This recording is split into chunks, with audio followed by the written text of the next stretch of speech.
All right, guys, I'm going to talk about some life hacks today. I'm Jade. I'm the warrior princess of tech here at Silicon Prairie. So kind of my credibility in being an incredibly busy person is that I do have a tech startup. I've been involved in tech startups here in Minnesota since about 2013. You might know me from Silicon Prairie Portal and Exchange. We started doing investment crowdfunding back in 2016, but it's been pretty intense. I'm not going to lie. We ended up writing some of our own software to solve some document automation stuff. It's highly regulated. We realized we needed to go get another regulated entity, which is a stock transfer agent that reports to the SEC. My founder / partner, David, is kind of a baller in the blockchain space. He got it in like 2010, started teaching me about blockchain in about 2015. And so I've been helping on some of those fronts. And we actually use some blockchain technology under the hood with our distributed ledger stuff.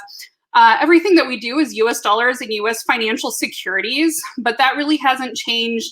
Different regulators having a lot of bias, and probably even some people listening to this are like, oh, this is one of those crypto weirdos. I promise we're the sort of people that can pass a background check. And incredibly, actually, just very recently, we got all the way through the acquisition of a FINRA reporting broker-dealer. FINRA is the same people that regulate Wall Street. So my kind of business responsibilities are kind of all over the place. And then my personal responsibility is also, I've recently just went through a major redesign on the house. Of course, everybody has to keep up with friends. I do have a multi-generational household. So my elders are living in their own apartment upstairs. I've got a 9-year-old son. I'm actually studying because now that we've purchased that stockbroker, I have to actually pass all these stockbroker tests. And then of course, everybody's like trying to, have some hobbies, maybe lose some weight, that sort of stuff. So I'm an incredibly busy person, which I think you can all relate to. But what I use in my business life to help my life make sense is what I also do in my personal life. So really my specialty, besides being, kind of a technical manager in a couple of different fronts, is actually, I'm also really deep into systems. I separate out complex things into actionable pieces. And so that's kind of what I'm going to talk about today. Kind of my life hacks are mostly how I've gotten clarity in my mind to approach problems in a systematic way that makes them way easier to solve. I spend a lot less time wandering around thinking, what am I going to do? What's next? Where am I supposed to be? And I just have this clarity of purpose that I think hopefully some of these things will be new to you because I kind of invented them as I was going along. Just simple things like being where you are and, being able to go with the flow. But one of the things that I've found that I think is incredibly powerful is everybody in the startup community and business community is always focused on time and money. In my personal opinion, I think they're missing two other big categories, big buckets, are also your morale and your focus. So especially if you make a living thinking, your focus is incredibly precious. That's where you get, these big brains in tech that have done incredible things and disrupted whole industries. That type of creativity of thought requires so much space around it. So I always imagine it's like, imagine you're trying to, be this wizard and inventing these amazing things, and you're in this tower, and the only way you can do your spell is if you climb up the tower, and it literally takes you hours of going up the stairs of your mind to get into the right mindset where you're able to do your most productive, creative work. And every time someone interrupts you, it's like they're knocking on the lighthouse going like, hey, quick question, and you have to go all the way back down the stairs. And that interruption means it takes you another couple hours to get right back to that right mindset. So if you have meetings all the time, you may never actually get to a deep enough level of focus that you can solve some really hard problems. So for myself, the hard problems are, in my personal life, thinking about like, hey, do I even want to do a generational household? Can I juggle all these things and not let any balls drop? In the business, we've had some incredibly weird situations with regulators. I spent most of my March right before we're going into the COVID actually preparing legal documents to go to bat against the Minnesota Department of Commerce and, wildly trying to print out 5,000 exhibits to put in a banker box and go drop off before the quarantine hit. So in order to think clearly about, okay, here's what I need to do, now I just have to make sure I have the time and space in order to do that. And I actually saw a really good talk by John Cleese at one point that was talking about giving yourself enough space before you have to make a decision. But then when you have to make that decision, you need to make it very quickly. And so I kind of follow that myself, the ability to noodle around on things, be like, that's a really hard problem, or that's a really interesting problem, or I'm really excited by this idea. I wonder what it means. Yeah, I don't have to come up with an opinion or a decision about it right away, but I have to know how much time I can spend kind of putzing around on it. I don't know if that's making sense for you guys, but that's kind of how I've had to make things make sense in my own mind. And then the other three pieces of this, of course, you only have so much time to make a decision. So a lot of times I'll literally put off, like, I'm not going to be able to come up with a decision about that. I need to think about it for about 2 days. I'll be kind of noodling on it in the back of my mind, and then I'll have a decision for you by Thursday.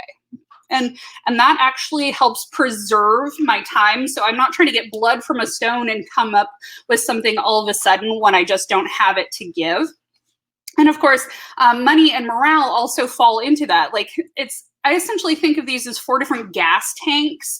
Like if you've got a car or a boat or an airplane or a rocket ship, those all take different types of fuel to kind of get where you need to get going. Well, each of these buckets is a type of fuel. You can pour, vodka into a car gas tank, but it's going to be super inefficient. You need to put gasoline in a car gas tank. So you can burn your morale down to the bone to get something across the very tight finish line. You're like, okay, I'm going to work, 24 hours for the next 2 days to, move heaven and earth and pull this across the board.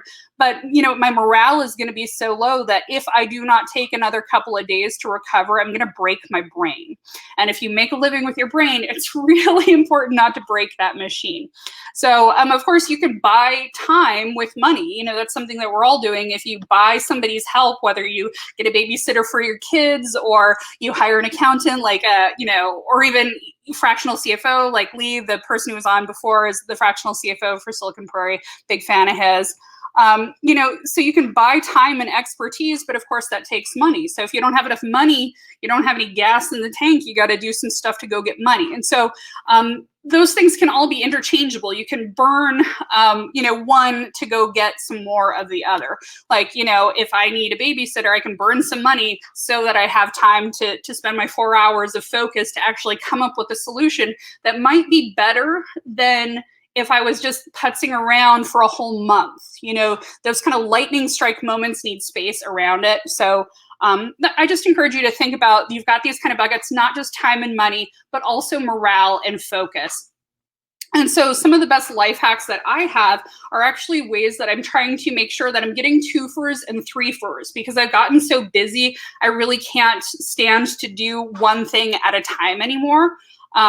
Both because, I've kind of built up those sea legs, those muscles. Don't feel like you have to be like this in year one. If this startup stuff is brand new to you, these are sea legs that took me 7 years to get.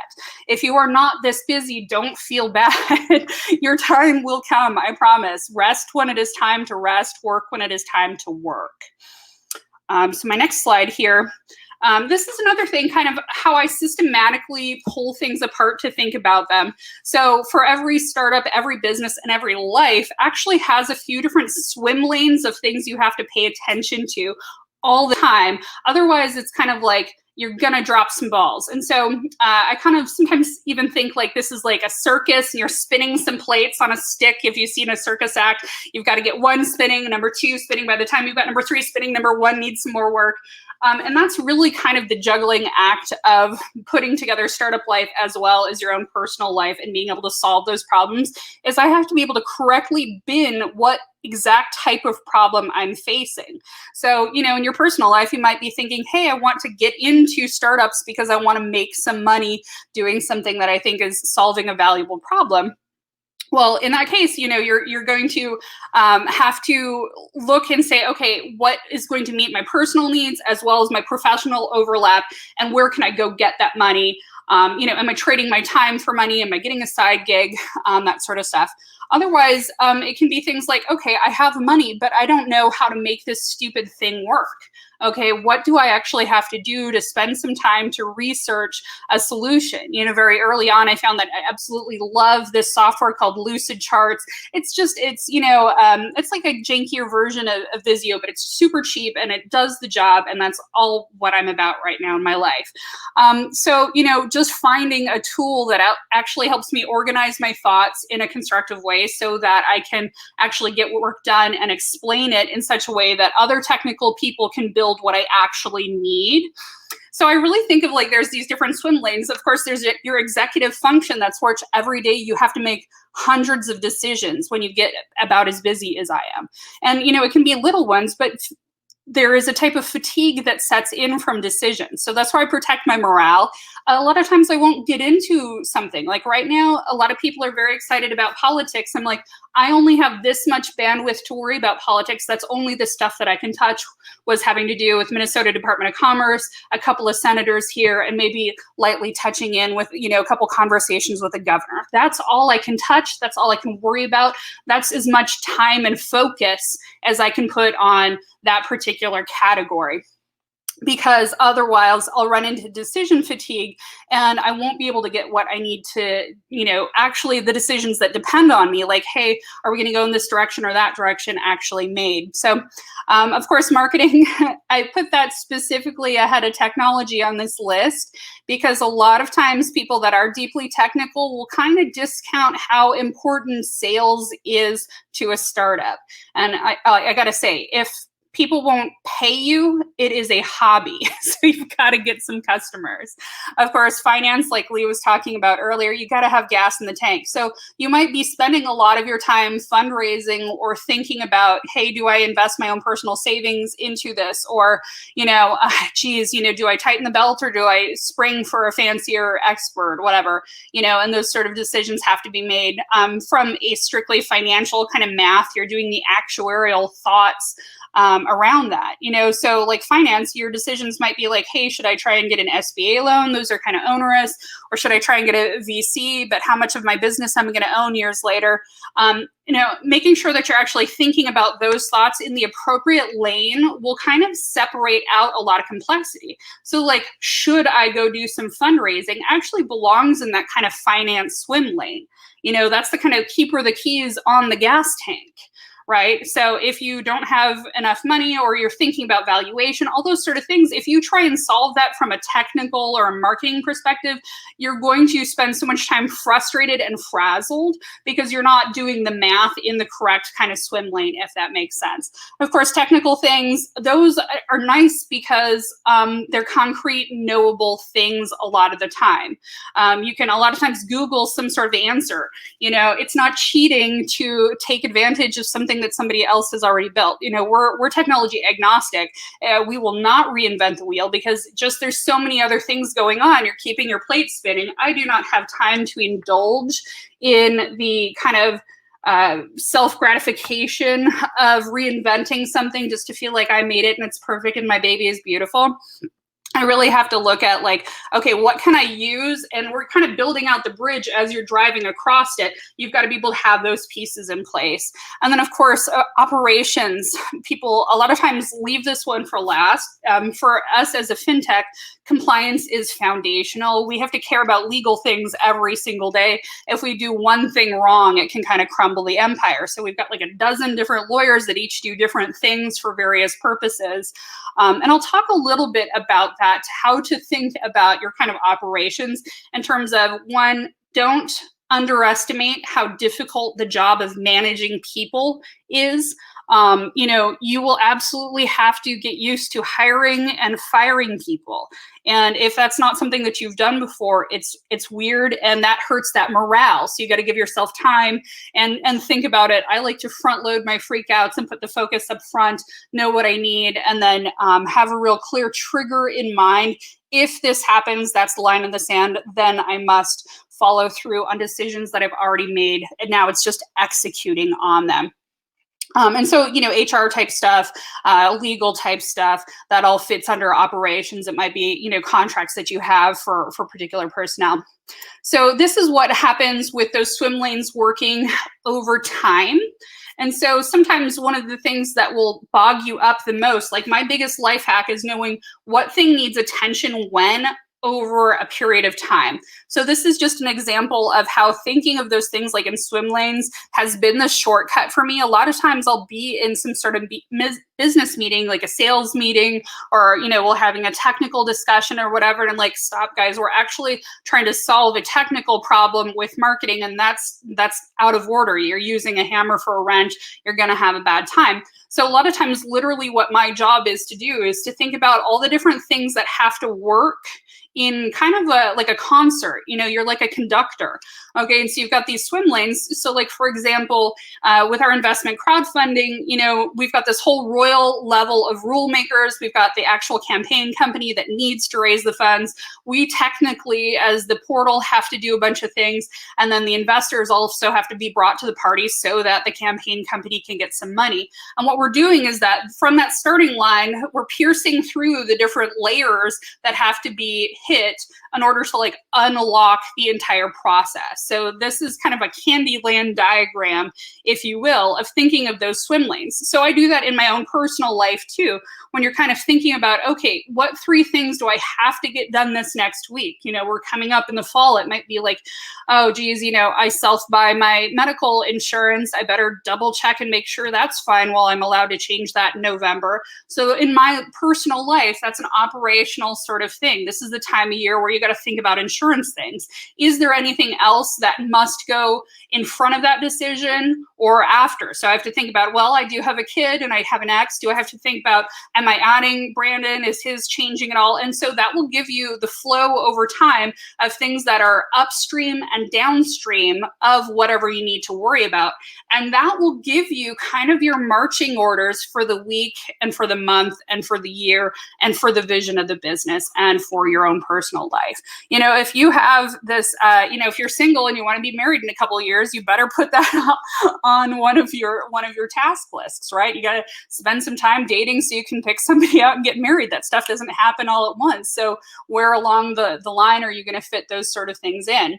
And making sure that you don't miss any things. Actually having even just a whiteboard with these various swim lanes. I just take some sticky notes, put some stuff around, move it around. Of course, you can use tools like Lucid Charts. That's kind of my friend.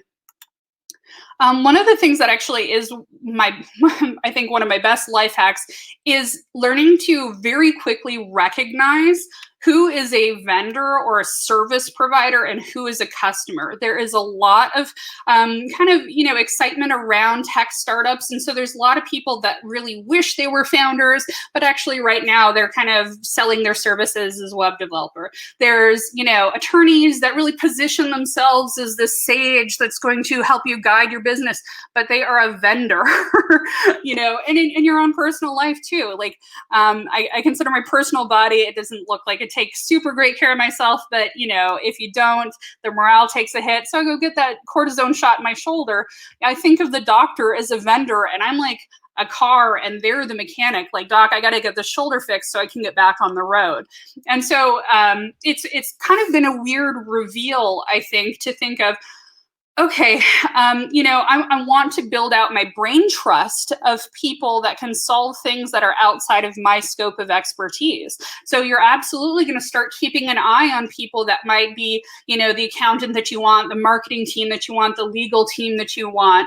But you're also going to be thinking about who might actually buy our services, and not just of your, startup, because startups can come and go. I've had a startup that wound down. That's how I ended up working with David, is, mine was winding down while his was winding up, but we've been working together 5 years. But keeping an eye on, hey, who would I like to sell my time to? Okay, so even if you have a corporate day job, that corporation is buying your time. They're a customer of whatever work you bring to the table. So just automatically being able to bin that also is something that's kind of a hack for me, because you'll get in a conversation and people will want to spend 2 or 3 hours, talking about how amazing their thing is. And you leave the meeting and you're like, what was that even for? Why was I even in that room? What did they need me for? Why were we all here? So I have some kind of premises that I'm like, if this is something where I'm looking at a particular, situation, I will definitely be clocking okay, that's somebody I'd keep an eye on to work with later or not. And it's okay to kind of have this internal blacklist of like, yeah, I thought that was a little dysfunctional, or I thought that was a little, domineering or whatever, just mentally making that list of like, hey, this is the dream team I would love to work with once I have enough money. And this is actually another kind of chart that I kind of stumbled across. I did not create the original one of this. This is just my version of it. Because one of my big hacks is that I cheat sheet by like, I reuse everything in different, presentations, that sort of stuff. So this is actually a 2x2 diagram of if something is likable, even just being able to mentally bin like, what didn't I like about that? Or what did I like about it? Like, I'm very excited about these ideas and I just feel like this team really gets me and I can't wait for us to do some sort of business together. You can look at that and say, okay, why did I like them so much? Because I found them incredibly credible and I thought they were trustworthy. These people, I freaking love them, okay? Most people are going to fit into this category and most things will fit into this category if it's neighborly. They seem sort of trustworthy. You're not sure if they can get the job done. But you'll absolutely see people in this kind of bumbling sort of category, and they are not ashamed to give you bad advice. So, if you're looking at taking advice, I saw a pretty good talk that was the founder of Reddit said that the weird thing about startups are that it's this incredible juxtaposition of having to be incredibly arrogantly confident, like, I'm the person who knows how to solve this. I have the vision. I can do this. But also being like, guys, if I'm doing this the hard way, if I'm doing it wrong or backwards, you got to tell me. And being able to balance those two together in that juxtaposition depends on you being able to tell, I'm getting feedback all the time, like literally get like 6 or 7 people come out of the blue every week to just attack something me or my co-founder that we do. It's really bizarre. So do I take that to heart or do I pay attention to the other hundreds of people that are like, keep going, you've got this, and a lot of it is just actually taking a look and say, okay, was this person who's making a comment both trustworthy and credible, or is this maybe someone who's credible but not trustworthy? And being careful also that I don't fall into that category, like right up front, I make sure to tell people what to expect about me. I kind of brand myself as a little warrior princess because, I'm a lot of times in charge of things and a lot of times I'm kind of separating the meat from the marrow. I don't want people to take that the wrong way and think I'm a mean, cruel person. I just have really high standards for what I expect of myself and my team because I think we're capable of it. So paying attention to if something is likable and trustworthy saves me a ton of time. The next thing I think about is calendar blocks. Oh my goodness. So earlier we're talking about time, money, morale, and focus. This is where you protect your focus and fill everything around. So this is how I think of it in my own head. You have a calendar of a week, an hour, a month, a year. You've got to fill in these big blocks of, hey, I've got, October is my busiest month. I still need to do some studying for the stockbroker test. There's like 3 different other, big week-long events that I have to hit. What do I owe different people for managing different things? I've got to spin up this, ticketing system. Those big blocks have to be put into the calendar first because they're kind of like immovable. It's like putting a couch into a moving van. You cannot fill up the moving van, then try and work that couch in, right?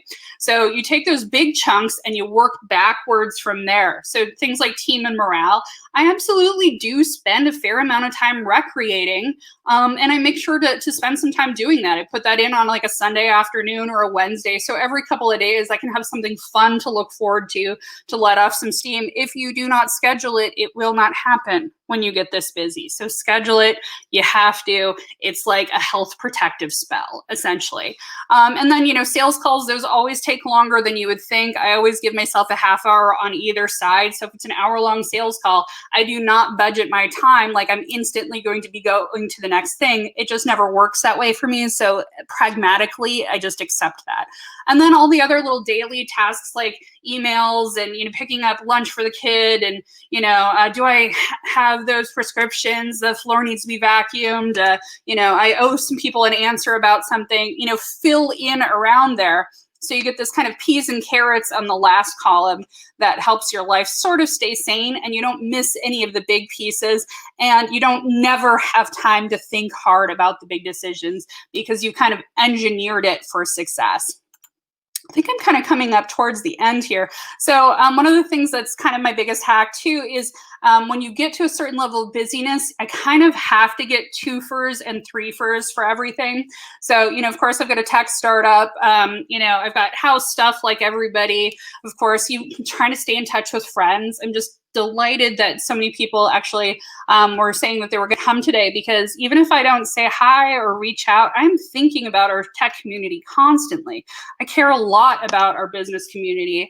So I've been thinking about you, even if I haven't said hi. I've got to keep an eye on the elders. I've got to, make sure the kid is in the right place at the right time, because I've got an ex that we're co-parenting. I've got to study for these tests. I want to take some time to exercise and recreate, that sort of stuff. So what I have to do to kind of make my life make sense is when I am sitting down to have my morning cup of coffee, before I want to do any hard work for the day, I actually do go upstairs and have coffee with the folks, because that's my twofer. I'm having my slow wake up to the day, and I'm socializing, and I'm making sure that the folks are doing okay. I kind of want to pick up a hobby. I have a handgun. I think shooting kind of is a sport that I'd have a shot at.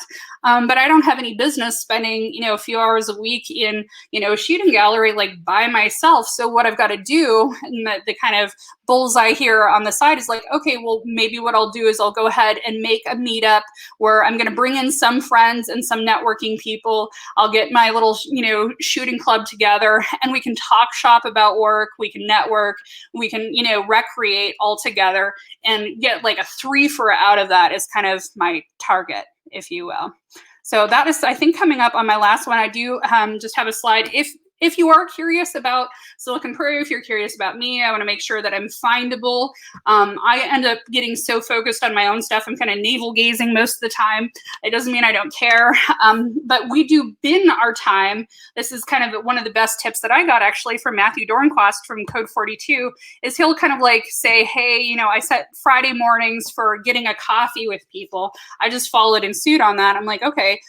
So Friday mornings, I'm usually burnt. My morale is a little bit low. My ability to focus is low, but I do have time in that slot, and I don't want to waste it. So what I do is say, hey, if there's anybody that wants to keep up, with me, the team just wants to ask a question hey, I've got a term sheet. Is this nonsense? Or, what's it like when you actually have to tell somebody, a friend, they're fired or whatever? You want to talk to me? We set this time aside, and that has been incredibly protective of my time, because it ends up being this kind of pleasant junk drawer of just rotating faces that there's about, a handful, 3 to 5 people every single week that are, bringing you new, interesting things. And it turns this, what would otherwise be a dead slot in my week because I'm so cooked, into kind of a fun, uplifting, social sort of moment. And then we can, get down to business and explain, what we do. And so it can, be a twofer in that we can pull in some sales. A lot of times people come back for the presentation portion, the second hour, a few times in a row before it even makes sense to them. So I think I'm coming up on the end of my time, so I'm going to stop screen sharing, but I am available for questions.